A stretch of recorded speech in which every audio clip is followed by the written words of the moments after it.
school PTA mom has one more charge to add to her total, a third-degree felony theft charge.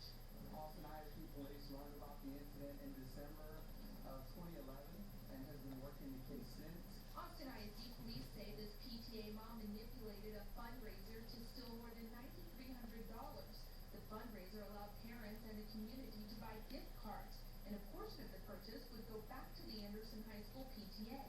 What happened in this instance is this individual was able to find a loophole. Order the gift card, use the service that allow the gift card to be sent to an email, you could print it out and use the card immediately. However, payment wasn't received for the use of the gift card. Mendez says the company became suspect first after noticing some large amounts coming through. They notified the Anderson PTA, who also became suspicious and alerted Austin ISD police. The arrest warrant says McAllister used her son and ex-boyfriend's names to get the cards. Those individuals did not know that she was using those names to make those purchases.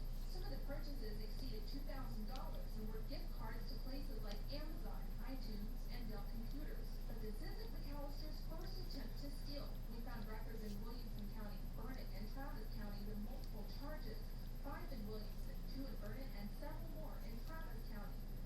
The warrant says McAllister's ex-boyfriend and child's father, whose name was used, told police one of the reasons he is no longer with her was, quote, because of McAllister's criminal behavior and history.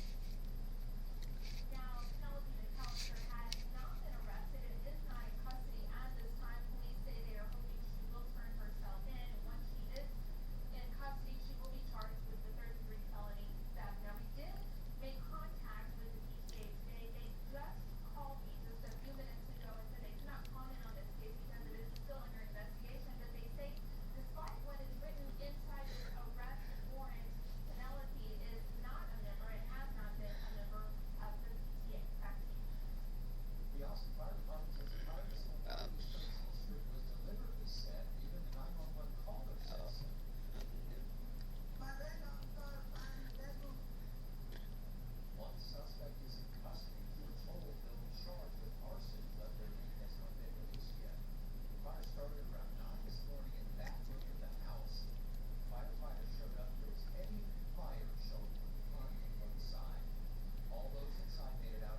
we assess that A2's affiliates and allies remain intent on conducting attacks in the homeland, possibly to avenge the death of bin Laden, but not necessarily tied to the anniversary. A new bulletin from the FBI and the Department of Homeland Security warns of possible retaliation for the bin Laden killing. Yeah, specific or credible information about anything, pinned to on your anniversary? The bulletin issued late Wednesday says Al-Qaeda and its affiliates would view an attack on this anniversary a symbolic victory. Could be all of the above. Lone Wolf, Al-Qaeda, Taliban, etc. On May 1st of 2011, Navy SEALs raided bin Laden's Pakistan compound, killing the Al-Qaeda leader. The United States has conducted an operation that killed Osama bin Laden, the leader of Al-Qaeda. In February, the Pakistanis demolished the compound, fearing it could become a shrine to bin Laden. The U.S. Embassy in Islamabad warned U.S. citizens in Pakistan to avoid restaurants and markets for 10 days beginning Friday. In a campaign speech today in New York, Vice President Joe Biden praised the president's foreign policy record. It's pretty simple. Osama bin Laden is dead, and General Motors is alive. President Obama discussed increased potential of retaliation during a regularly scheduled meeting with his national security team today. Bin Laden's widow and children are reportedly leaving Pakistan today. At the White House, Craig Boswell, Fox News. It is widely believed to be the worst nuclear power plant accident in history. We're talking about the Chernobyl disaster. Believe it or not, it's been 26 years since the explosion. We'll take you to a remembrance ceremony.